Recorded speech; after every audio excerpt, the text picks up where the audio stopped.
Hi everybody, hope you're all well and you've had a good weekend. Welcome back to GCSE English. You should really only be watching this video if you can't attend college this week. So college has started back now face-to-face, and for maths and English that is 100%. So there's no alternate weeks anymore, there's no remote weeks anymore. Every single week you should be in English if you study GCSE or functional skills English. The only reason you should really be watching this video is A, if you are shielding, or B, if you have missed class for a legitimate reason, and obviously college know about it. So either you're ill or something like that and you've already told college, and then you should be watching this to try and catch up. Remember, you still have until the following lesson to complete this work and hand it in on Classroom.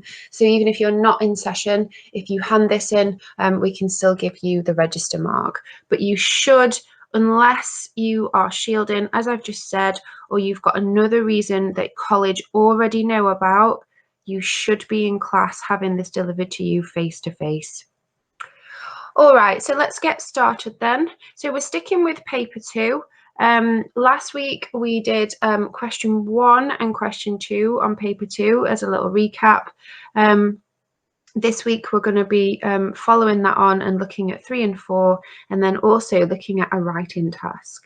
The first thing we're going to do though is we're just going to get some context about this man here on the screen, Lance Armstrong.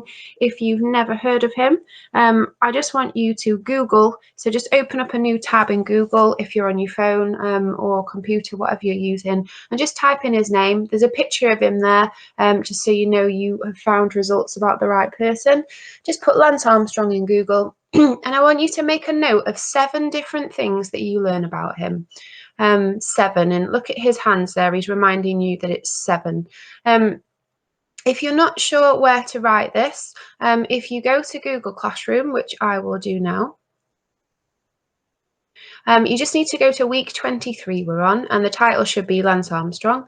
And if you click on the document that says week 23, your answers, that is just a blank document. The only thing on there is reminding you that you should be in college, as I've just talked about. So if you want to write your answers there, you could just put 7 things I learned about Lance Armstrong. Oops. Not Armstrong, Lance Armstrong. And then you could put maybe your 1 to 7 down there. Yeah. So if you want to pause the video now for me and Google Lance Armstrong.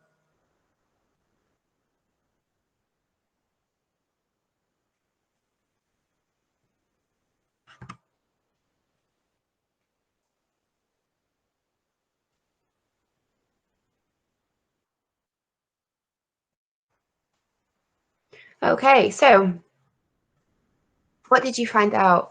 So I'll go through 7 things that I found out when I Googled him.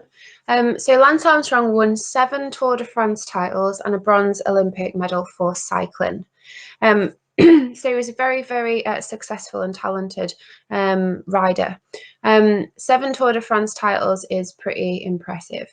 However, he's more famous for the fact that he was the part of and orchestrated one of the biggest doping scandals in cycling history. So in other words, he took a lot of performance enhancing drugs in order to win those 7 Tour de France titles.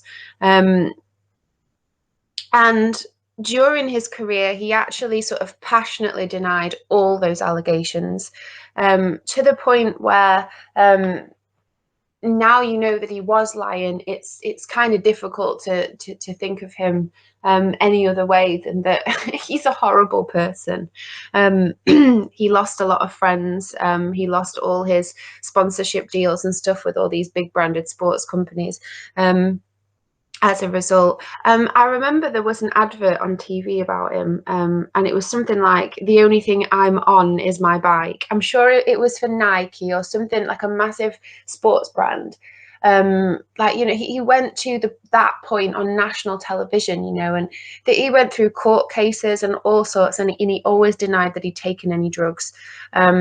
but he did, and it eventually came out, and he had to admit to it live. I think it was on Oprah or something like that. You can watch it on YouTube if you're interested. In 1996, he was diagnosed with testicular cancer, and obviously he recovered from that, which sort of made his story all that more, he was such a hero, a heroic figure. This guy had beaten cancer and then come back to win 7 Tour de France titles. It was a fantastic story. After his recovery from testicular cancer, he founded something called the Lance Armstrong Foundation, which is still exists today. It's called the Livestrong Foundation. You might have come across it if you've ever Googled anything to do with sports or health on the internet. They have lots of articles on all sorts of things health and sport related. He was stripped all of his achievements after having been found to take all those performance-enhancing drugs. So those 7 titles that he won, officially, he was stripped of them. I remember seeing a photograph when they announced this. He put a photograph on. I don't know if it was on Twitter or something like that. It was on some kind of social media of him like laid on a sofa in his house with all his yellow jerseys for every single one of those all hung up on the wall, sort of in this act of defiance by posting this photograph, that they could strip his titles or whatever, but he still had them. And then number 7, he was actually issued with a lifetime ban from all sports that follow that World Anti-Doping Agency or World Anti-Doping Committee rules. So any sports where you have to be tested basically for any illegal substances, he wasn't allowed to compete in anything. Okay, so now you've got a bit of context. This is the man that we're going to be reading about in today's session. So as I said earlier, we're looking at question 3 and question 4. So question 3 is the same as question 1. It's where you are asked 1A, 1B, 1C, explicit and implicit information. So it's just information retrieval. Question 4, though, a bit trickier. It's that one where you have to evaluate how far you think the writer has expressed a specific viewpoint. We do that by inferring from their words and phrases. And as always, we need to try and organise those responses in a nice, clear and coherent way. Second part of the session, we're going to practice writing an article. So we're going to plan and then we're going to write it, use an appropriate layout, and also use an appropriate language for the audience.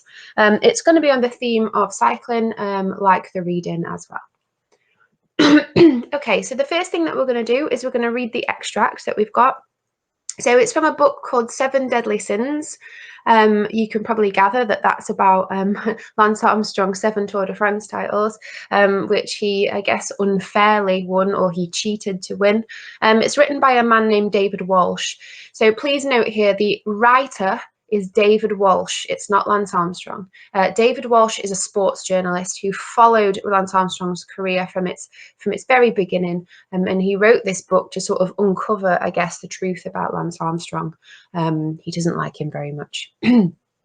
Okay, so if you head on over to Google Classroom to week 23, you should be able to see there's a document that says 7 Deadly Sins. If you open that one up, it should look like this.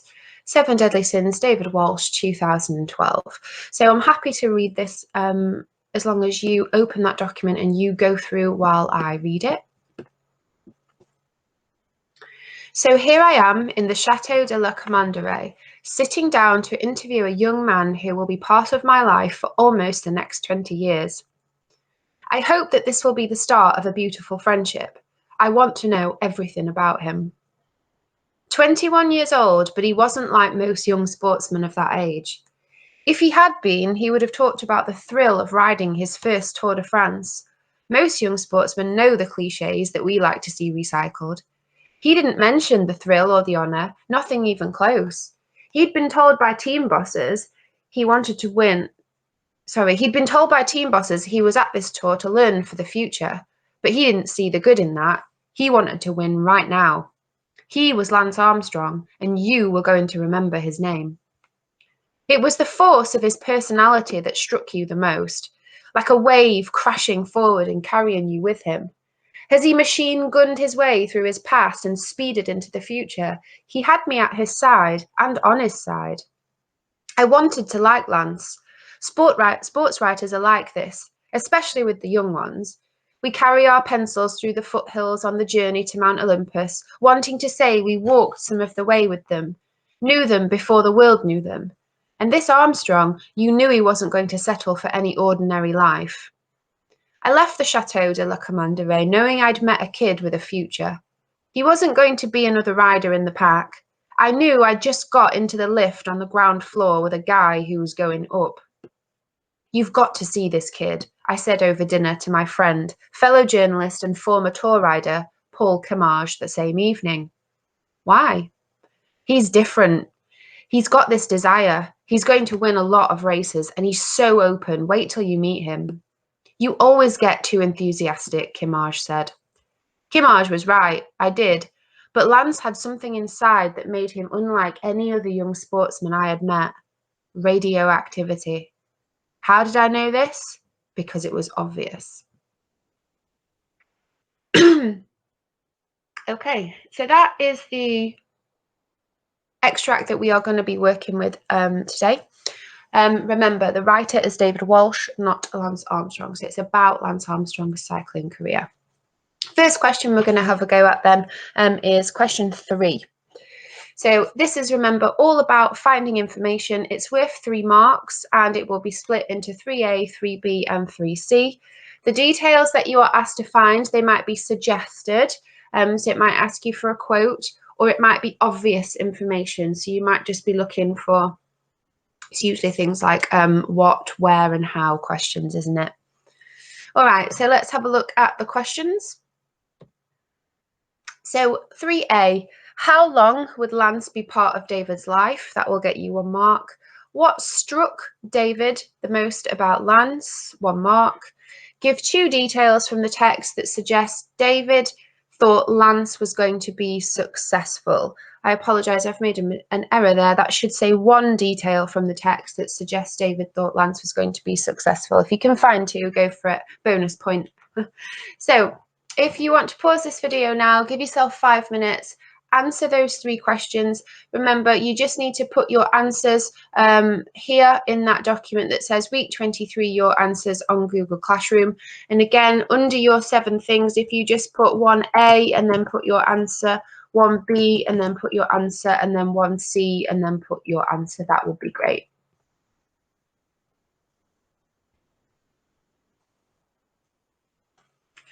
Okay, let's have a look at some answers then. So the first question was, how long would Lance be part of David's life? The correct answer was almost 20 years. So if you got that one, well done.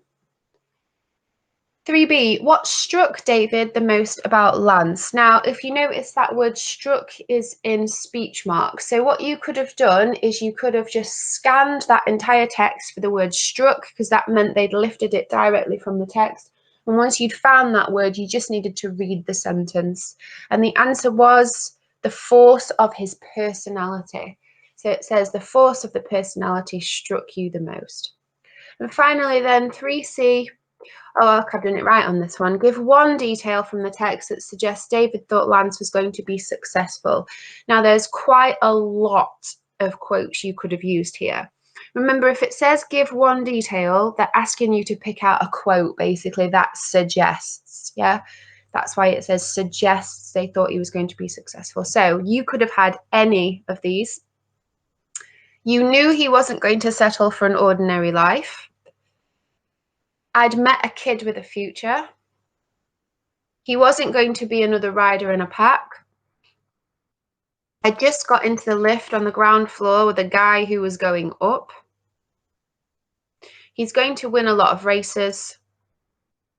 You were going to remember his name. So quite a lot of quotes there you could have used that suggested he thought Lance was going to be successful. All right, so compared to what you've got, if you've got anything different, don't worry. As long as you think that works, obviously we'll give you some feedback when you hand it in. All right, so that is question 3, nice and straightforward. Remember, it's just specific details you're being asked to find in the second text, and it will always be divided up like that, 3A, 3B, 3C. The details might be suggested. So if it says give one detail, yeah, try and find a quote, or it might be obvious sort of then what, where, who, how questions. And it's worth 3 marks. And remember, it is just like question 1. It's the exact same question almost. But remember, question 1 is about the first text, the 19th century text. This one is about the 21st century text, the second text you would get in an exam. All right, so let's move on then. Question 4, how far do you agree? Remember, this is a 10 marker, so this one you've got to do a lot more work. We go from 3 marks to 10 marks. You'll be given a statement, the writer creates the impression that ... and then it'll say, how far do you agree? So you are being asked whether you agree that the writer has expressed that viewpoint. It's not whether you agree with it personally, it's whether there is evidence in the text. So has the writer said this, this, and this? Yeah, and does that show you that they agree with the statement or disagree with the statement?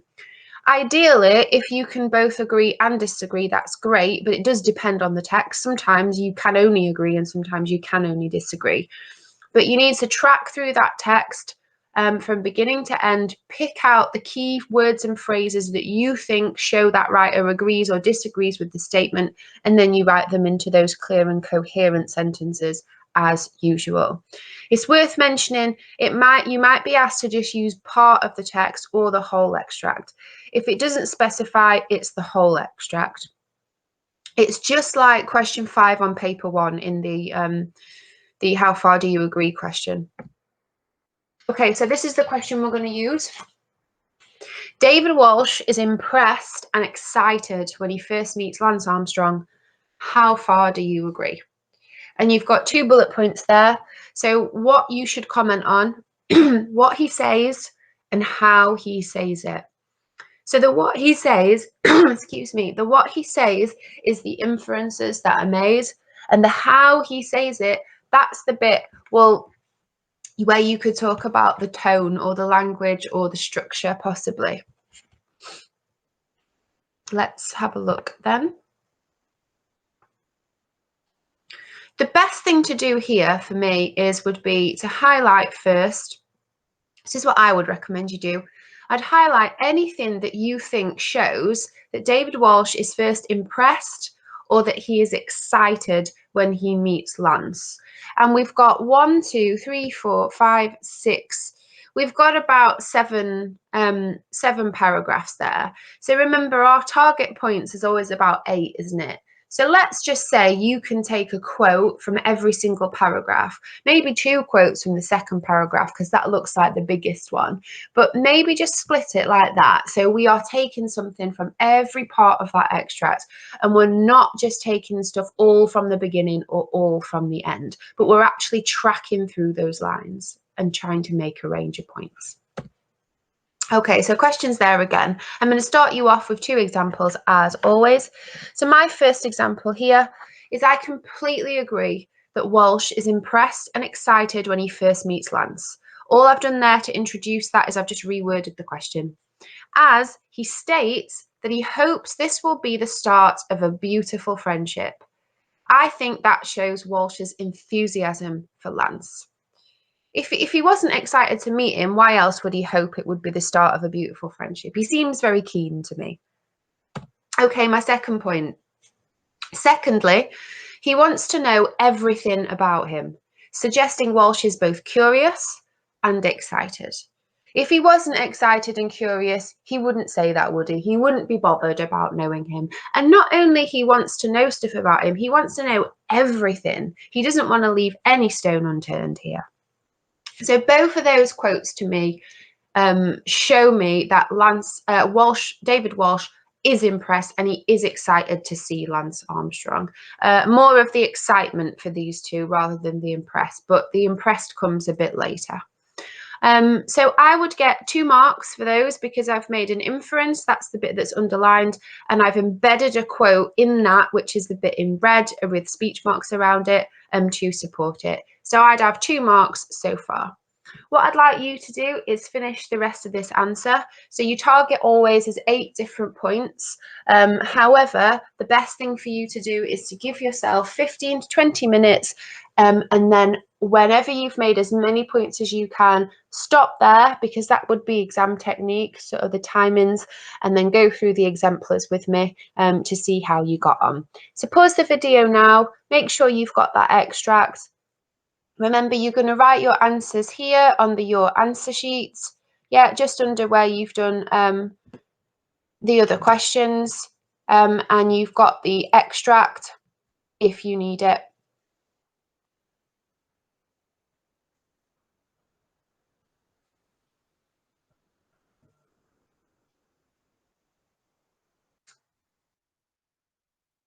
Okay, are we ready to go through some responses? So, thirdly, he thinks Lance is unique and special because he states he wasn't like most young sportsmen of that age. I think that one's quite straightforward, isn't it? He's not like everybody else, so he must be quite special. So to me, that shows he's impressed. Fourthly, he suggests that Lance is going to be successful and be widely recognised. I just nicked that from the other question that we've just done. You were going to remember his name. And if I'd have just stuck with the Lance is going to be successful, I could have used any of those quotes that we identified in that last question. Walsh uses a simile to describe Lance's personality, like a wave crashing forwards and carrying you with him. So this is where I've started to talk about that second bullet point, the how Walsh says stuff. Well, he's decided to use a comparison there. If you didn't know that it was a simile, don't worry. You could have just said he uses the phrase to describe Lance's personality. As long as you explain, so I've done my explanation at the end, this shows us that Walsh thought Lance had a powerful personality and the ability to influence others. Where does that come from then? Well, look at the simile. The wave crashing forwards. A wave that is crashing forwards is something very powerful and aggressive, isn't it? That's why I've put powerful personality.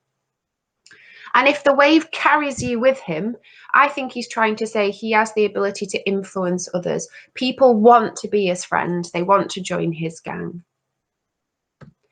Okay, next one. Walsh also suggests he is impressed by Lance as he trusted him and was on his team.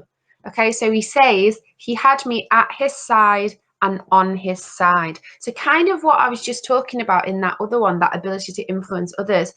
He says he has me at his side and on his side. So straight away, he's only just met him, remember, and he's already Team Lance. So he obviously likes him a lot. He's obviously impressed straight away. Okay, we've also got Walsh must be impressed because he knows straight away that Lance is going to do extraordinary things.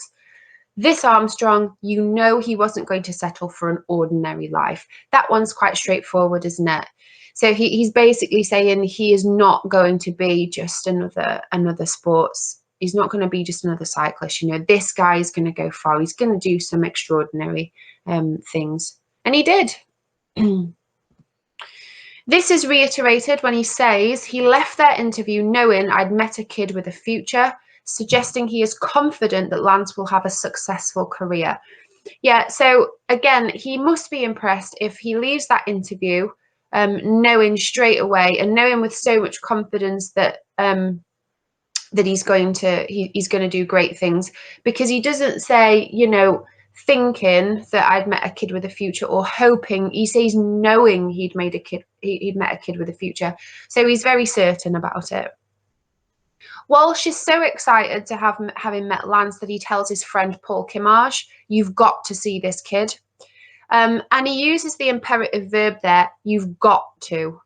Yeah, he's not saying, "Oh, you should see him. Oh, you should." You know, he's saying you've got to, as if he has to. Yeah, it is literally imperative. He's insisting that his friend should see him.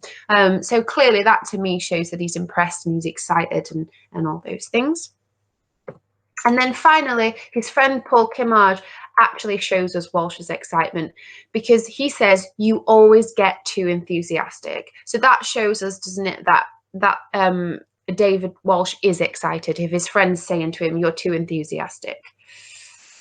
Okay, there were actually quite a lot of quotes that you could have pulled out of this one, more than I've got there. So don't worry if you haven't got the exact same ones as me. It would be weird if we had the exact same ones. There are lots more quotes and lots more things to do with the language that you could have picked out. So have a look at mine though, just be useful as a comparison to sort of see if you were on the right lines. But remember, these are only some of the points you could have made. Anything that you have got that you have managed to justify with a quote and it focuses on that question. Remember, the question was, just go back and be sure, the question was, he is impressed and excited that he's met him. So as long as your quotes are relating to those two keywords there, impressed and excited, then you should be fine. Obviously, when you turn that work in, you will get some feedback. All right, so the last thing we're going to do on the reading section is arguably one of the most important tasks. It's the self-assessment task. I want you to dedicate 5 minutes, please, to reading back through your answers now you've seen some exemplars, and check that you have actually evaluated how far you think that writer has expressed that viewpoint. So how far does David Walsh show he's excited and impressed? How many quotes have you managed to make? How many points have you managed to make, and how many of those points have you embedded a quote into? Remember, we want a quote for every single thing that you say. Have you tracked from the beginning of the text to the end of it, and have you tried to make a range of points? So target is 8, but how many have you managed to do in that 15 or 20 minute period? All those things there are going to show us what you need to work on and what you've done well today. So perhaps you've gone off tangent a bit and you haven't focused on that question. So what do you need to develop? You need to make sure you stay focused on the question. Maybe you forgot to back up some of your points with quotes. So your development target today is that you need to make sure every single point has a quote. Maybe though, you usually only get about 5 points and today you've managed to get 7. So that could be what you've mastered. That would be fantastic. You've made more of a range of points today. There's some ideas for some feedback in that pink box as always. So pause the video now for me, please, 5 minutes, and just do some self-assessment. What went well today? And it will be even better if you did what?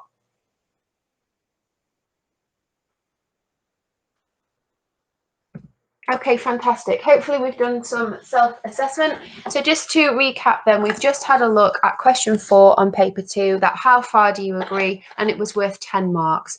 It's the one where you're given a statement, the writer creates the impression that, in our case, it was David Walsh is really impressed and excited when he meets Lance Armstrong. How far do you agree?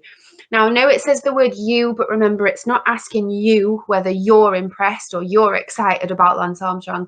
It's saying, how far do you agree that David Walsh has expressed that viewpoint? Has he expressed that he's excited and that he was impressed? I think he did, overwhelmingly so. We might have got different answers. How do you do it then? Well, you just have to track through that text from beginning to end. You highlight, pick out all those keywords and phrases that you think are relevant, and you make inferences from them.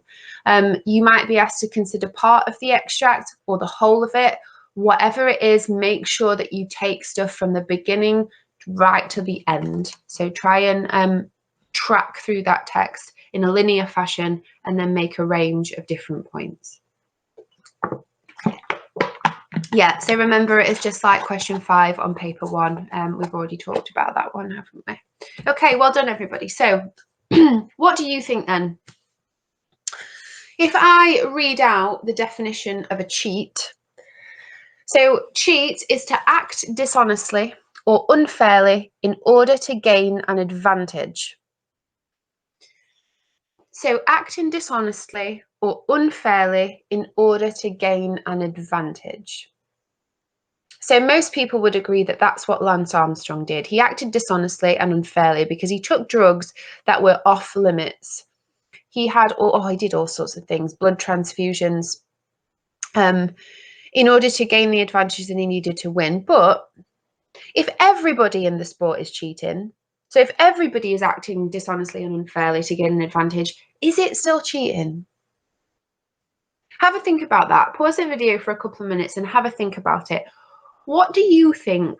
Maybe you might want to write some of your answers on that answer sheet. It's an interesting one, that.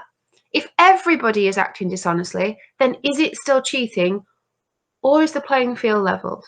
What do you reckon?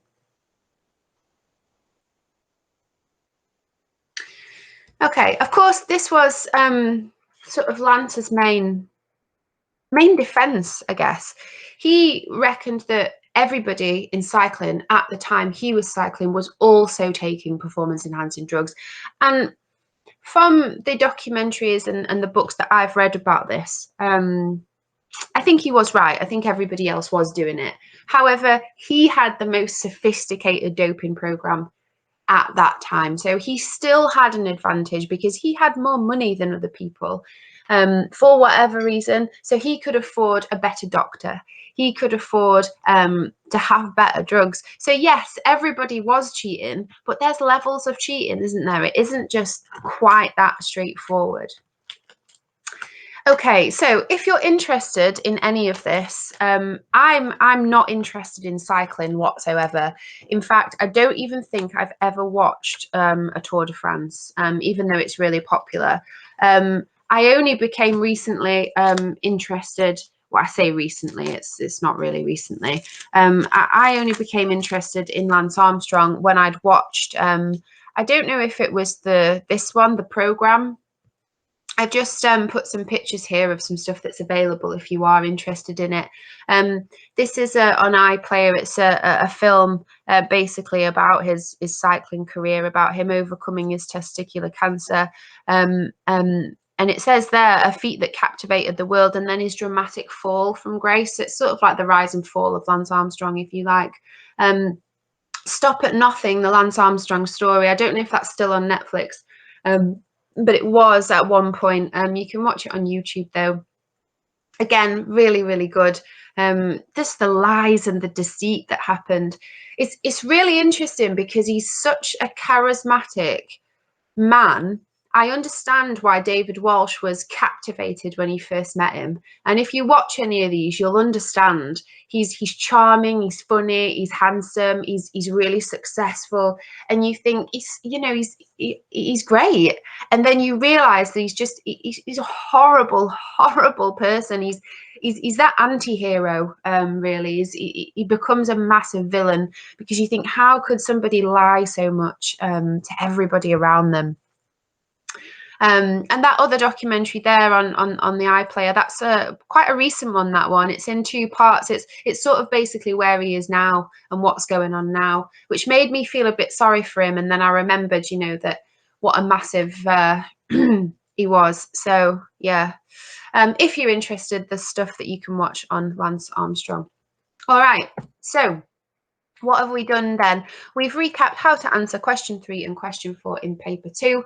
We looked at question 3, which was that explicit and implicit information. And then we looked at question 4, which was the evaluating how far we agree with a specific viewpoint.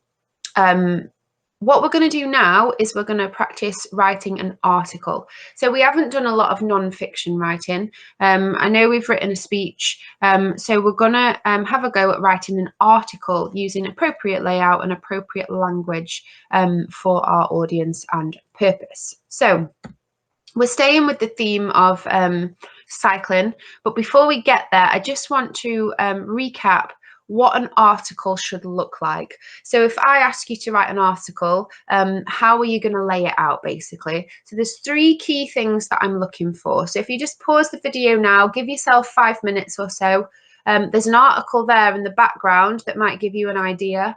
Can you write down 3 layout features that you think are essential for an article?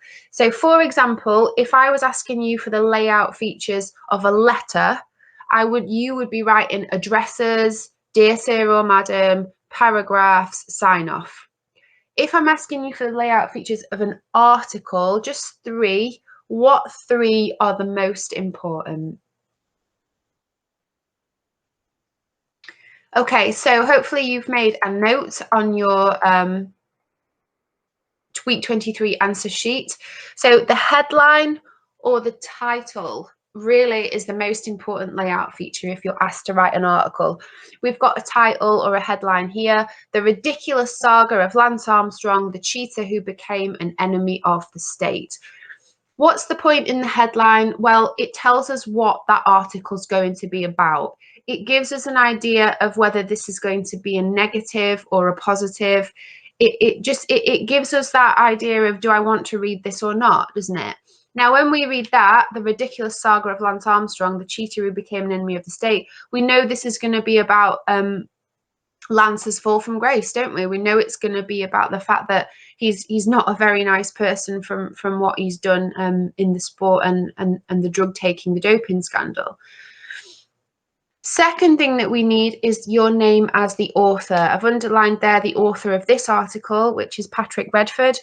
So your name as an author just underneath the headline, usually to the left-hand side, but it can go in the middle or the right-hand side. That's not important, but usually we should see that in an article. And finally, it needs to be in paragraphs. Something that should be a given, really, because everything you write should be in paragraphs.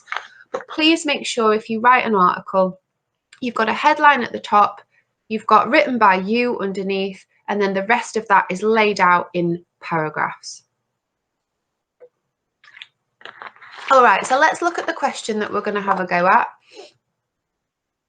So I've chosen sort of exam style questions to get you used to what you might get if you're going to do the EDUQAS exam. So it says, a proposal has been made to start the Tour de Yorkshire bike race on the roads in your area. Do you all know what the Tour de Yorkshire is? It's like the Tour de France, yeah, but it's in Yorkshire. So the Tour de France that Lance Armstrong won 7 times, there's a version of it, isn't there, in Yorkshire now? If you go to certain places, you can see all the yellow bikes up. Write a lively article for your community magazine giving your views on this proposal.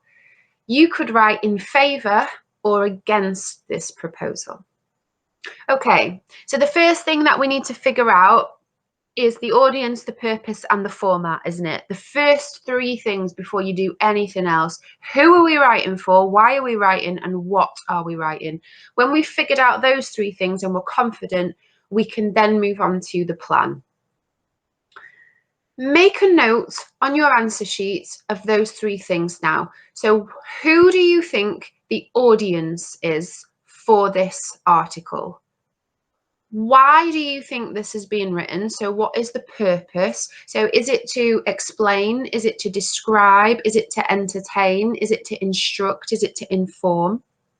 And finally, what is the format of it? So what are you being asked to write? Okay, if you look at the phrases in bold, they give you a clue as the format, the audience, and the purpose. Okay, so just pause this for a couple of minutes and write down audience, purpose, and format. What do you think they are? Okay, in case anybody's struggling then, the purpose of this is going to be mainly to inform. How do I know that? Because it says giving your views. If you're being asked to give your view, that means somebody's asking you for information, isn't it? What do you think? What's your opinion? But I've also put /persuade and /explain, just because you're giving your views on a proposal. So you might be completely against this. You might not want the Tour de Yorkshire in your area, and you might want to be trying to convince other people who are reading that magazine that they shouldn't want it either. So there might be an element of persuasion. There might also be you explaining some things on there. So the primary purpose here is to inform, but it could also be to persuade and to explain. Our audience is our local community. How do I know that? Because it says we're writing for a community magazine, and your local community are the people that live around you. The format, finally, is an article, isn't it? A magazine article. How do I know it's a magazine article? Because it says write a lively article for your community magazine. So all that information is there in the question. You just have to pull it out. So what we're going to do is we're going to spend 10 minutes doing a plan. No more than 10 minutes though, and then we're going to write the article. So what I've done is I've made an example plan. If you'd like to use it, you can do. Or maybe you would just like it to help you, but you're going to write about different things. The first thing I do in my plan is I make sure I know exactly how I'm going to lay it out on the page. So you can see the first thing I've got is heading and author name. So I need to come up with a headline for my article, and then I'm going to write by Michelle Smith underneath it. The first paragraph is my introduction. So I'm going to talk a bit about what, where, and when. Okay, so what's happening, when is it happening, where is it happening, what's the context, what's going on. Introduce my readers a little bit to what I'm going to be talking about. Paragraph 2, I'm going to move on to the positives or the negatives for the community. Because remember, it did say you can argue for or against. And I've got expand on your ideas there. So it might be that actually I write 2 paragraphs about the positives and negatives if I'm going to expand. So I've said I'm going to do that in both paragraph 2 and paragraph 3. Depending how fast you write or how confident you are, you might be able to write 3 paragraphs about the positives and the negatives. And then you have a 5th paragraph, which is your conclusion. I'm asking for a minimum of 4 paragraphs. So that's why I've just planned for 4. Now, in terms of your positives and negatives, you might want to make a little list. Think about what they might be.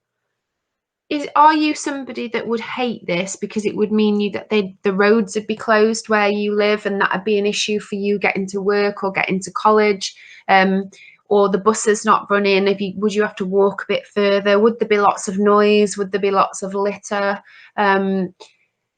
Would it just be a massive nightmare for you to have all that going on? Or would it be fantastic for you and you love that sort of thing and you love getting involved in the community and you actually think it would be great because it would put your area on the map and you'd be able to go out there and get involved and it would be a fantastic sort of thing for everybody involved? Completely up to you, your decision. Your final paragraph, though, is the conclusion. So this is where you're going to reiterate your main ideas. So if it's a negative thing for you, you need to leave your reader thinking about that and making sure they remember. And if it's a positive one, again, make sure you leave them thinking about something really positive from this. Okay, so what I've done is I've written an example article. It's only a couple of paragraphs that might help you get started if you're somebody that finds it difficult to get started. So my headline, the Tour de Yorkshire will brighten up the month of May. I tried to get a little bit of alliteration in there, the month of May. And then you can see I've put Michelle Smith. So I've got my heading and I've got me as the author. So I've got my layout features. The only thing I just need to remember now is to write the rest of it in paragraphs. If you look at my headline as well, actually, you should know that I'm going to be talking positively about the Tour de Yorkshire because I've used that phrase, it will brighten up. Yeah. If I decided to write negatively, I could have said the Tour de Yorkshire will dampen the month of May. Yeah. So do you see how a word can just completely change the tone of something? I've gone for brighten, so mine's going to be a positive thing. This is my introduction. In case you haven't heard, our local council have submitted a proposal to host the start of the fabulous Tour de Yorkshire. Okay, all I've done there is I've just reworked the question I was given, haven't I? Your local community have been asked to host the Tour de Yorkshire. I've just reworded it, but I've put in there an adjective, the fabulous Tour de Yorkshire. So straight away, I'm making it biased in a positive way. Right here on the streets of Doncaster. I live in Doncaster. Obviously, if you live in Rotherham, you're going to put Rotherham or the village that you live in or Sheffield or wherever you are. What did our community do to deserve this honour? I've asked a rhetorical question there. Yeah, I want people to think about that. I want them to think about the fact that this is an honour that we're hosting the Tour de Yorkshire. If this was a negative thing, you know, I might say, what did our community do to deserve this? Yeah, and it would be a completely different vibe. Okay, my second paragraph. As you know, so I'm directly addressing my reader as well. So I'm trying to get the audience involved, as I did in the first one, in case you haven't heard. The world famous, so I'm bigging it up again, Tour de Yorkshire is a fantastic event which will be held on May the 2nd, 2021 and spans over 3 days of competitive bicycle racing across our beautiful county. So you can see I'm using positive adjectives all the way through now. Fabulous, world famous, fantastic, beautiful, incredible, talented, privileged. I've got some superlatives at the end, the biggest and the best send off. But I'm also mixing it in with the who, what, the where, the why. Yeah, I'm giving people the details that they need. This is when it's going to be held. This is what it is. This is what's happening. But I'm giving it a positive spin all the time.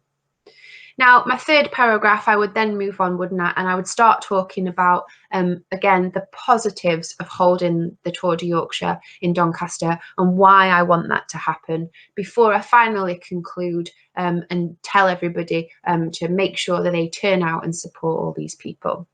Remember, if you're doing a negative spin on it, you're going to be using negative adjectives, yeah, because you're going to have a different tone to me. So that article is there if you need it to help you, and also that plan, remember, if you need it to help you. Please don't copy what I've done word for word, because that won't really help you. Use it as sort of a, okay, yeah, I could write something like that. And if you want to steal bits from it, maybe words or phrases, that's okay, but please don't just copy it word for word. Now, these are all on Google Classroom. So it says planning an article. So if you open that up, I'll do that now actually.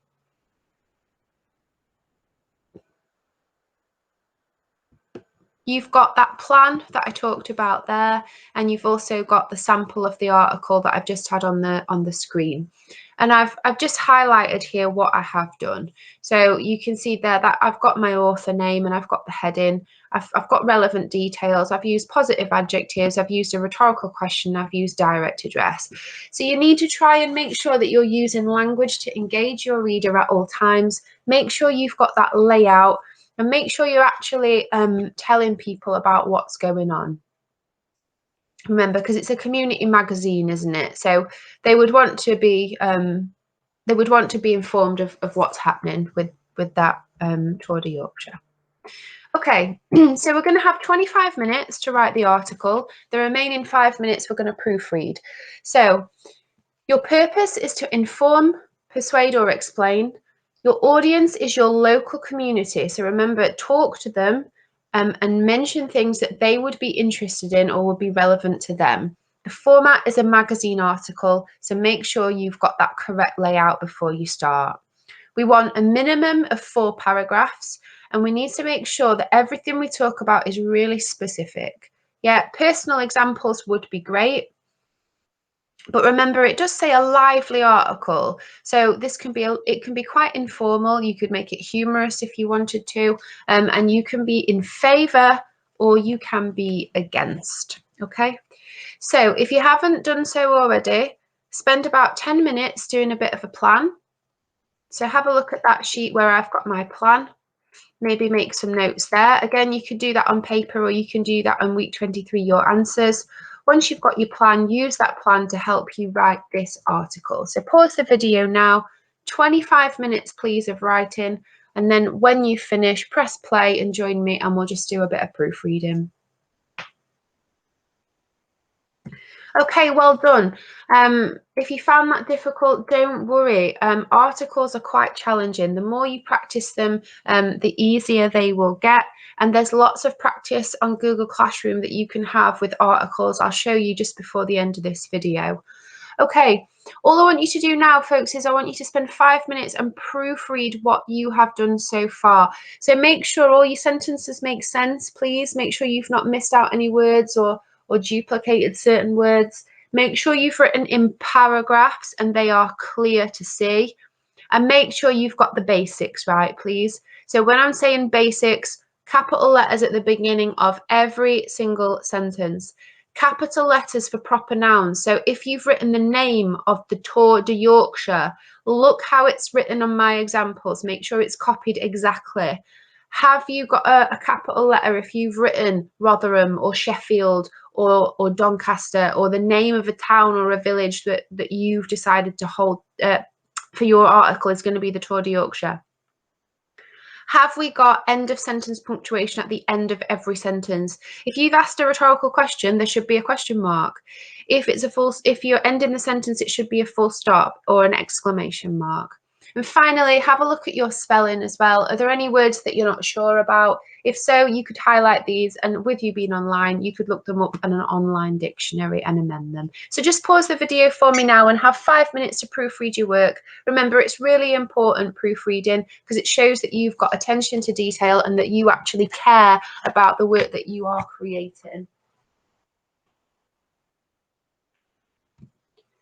Okay, final thing that I want you to do then. If you've written this on paper, get yourself a highlighter.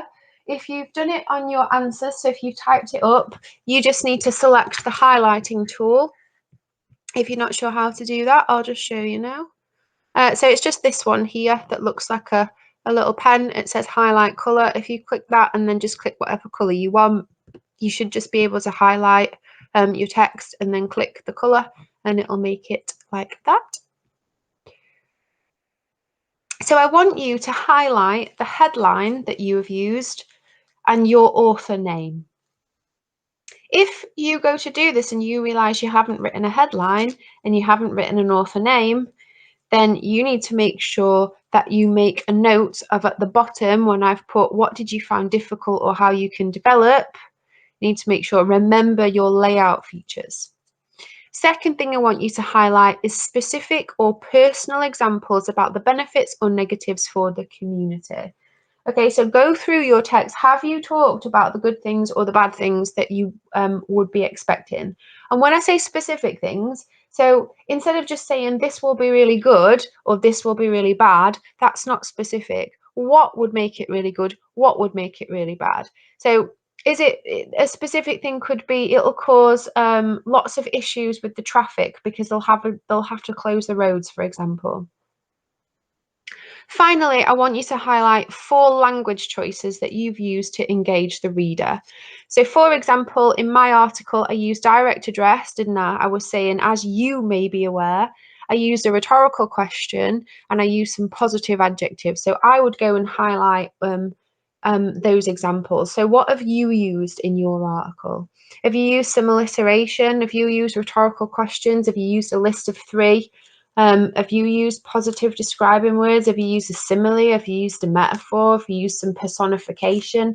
Have a look at what you've specifically used to engage your reader and highlight it for me. So give yourself 5 minutes to do that. Remember, anything missing, so if you can't highlight language or you can't highlight any specific examples, what that is doing, that's highlighting to us what we've missed, isn't it? It's highlighting actually what we need to develop. So when it says at the bottom of your article, make a note of what went well. So what have you done? Well, all those things above, if you've ticked them off. But what did you find difficult? Well, maybe it's some of those things if you've not ticked them off. Did you find it difficult to write the language? Did you find it difficult to remember to write in paragraphs? Did you just find it difficult to think of things to write? Pause the video for me, 5 minutes, and complete this task. Okay, well done everybody. So we have just then practiced non-fiction writing. We have planned an article and then we wrote the article using appropriate layout features, which were a headline, our author name, and it should have been written in paragraphs. We also used appropriate language for our audience. Remember, it was a lively article, so we could have used quite informal language with a lively or humorous tone if we wanted to, but hopefully you use some language to engage your reader, such as direct address, rhetorical questions, positive or negative adjectives, etc. Okay, well done everyone. So all you need to do now is you need to go to Google Classroom and you need to turn in the work that you've completed today, and that will be marked as soon as your tutor can do so. Thank you very much for your hard work, much appreciated. And even though we might not see you in college, hopefully we can see you soon. Thanks very much. See you later.